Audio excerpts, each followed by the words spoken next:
Good day. First day in Australia. Yeah, yeah, yeah, yeah, yeah, yeah. Joke lang. Ayan. First day ko in Australia, may pasabog. May foreigner. Wala nyo ano. Tarararang. Char. May sarili na kaming gym.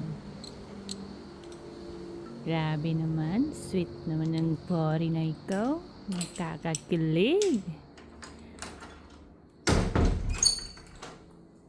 Dumbbells. Yan.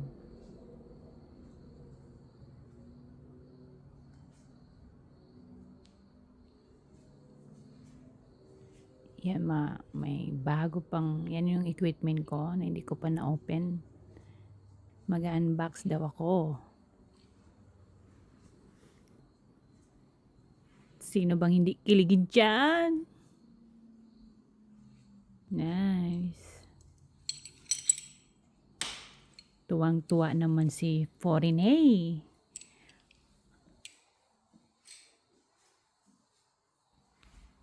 Ito pala yung pinaghandaan niya before ako dumating sa Australia.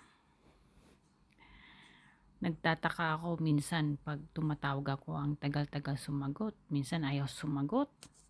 Ito pala yung pinaghandaan niya na pinagbisihan niya. Ang special ko naman. Yan, mag-unbox na tayo. Shout out to my Foinoy. Thank you sa surprise. Happy ako, syempre. Ayan na. Before tayo mag-drama-drama, i-unbox natin na tong unahin natin tong 12 kilos na dumbbell. Ayan. Ayan. Nice. Yeah, medyo balik siya. 12 kilos. Wow. Yeah. Tapos then, ito, same lang. Same lang siya. 12.5 kilo.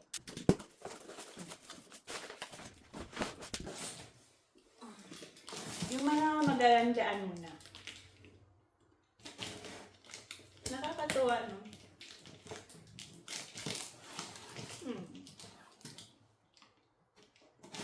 Bakit parang iiyak ako? Lukong talaga. Oh.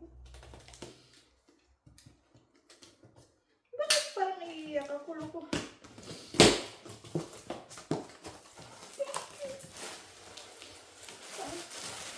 Ang ganda po eh.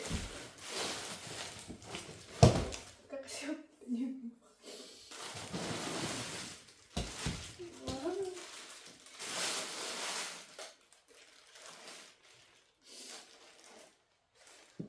Nice.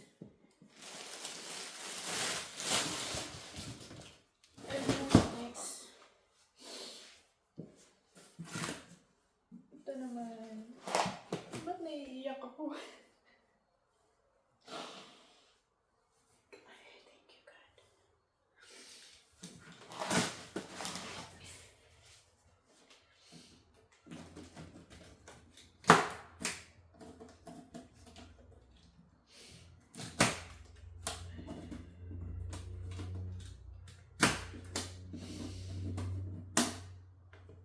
Wala lang. Parang natuwa lang, syempre. Hindi ko akalain na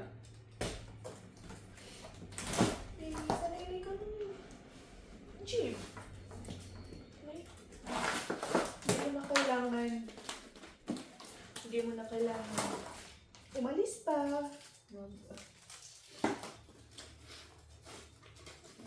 Hindi ka na ma-awkward sa gym na may tumitingin sa'yo habang nag-gym. Ganun. Pero, minsan, okay naman pag kung gusto mo ng bagong environment. Siyempre, gusto mo din mag-gym sa labas. Mag-try ng mga ibang gym. Kitang building ito. Paano ito i-unbox siya? Oh. i-cut muna kasi parang umiiyak na ako eh. Emotion na. Abangan sa part 2. Nag-emotional na si Porinay natin. Tignan nyo guys. Sinong kasama ko dito? Ang laki ng spider oh. No. Oh my goodness.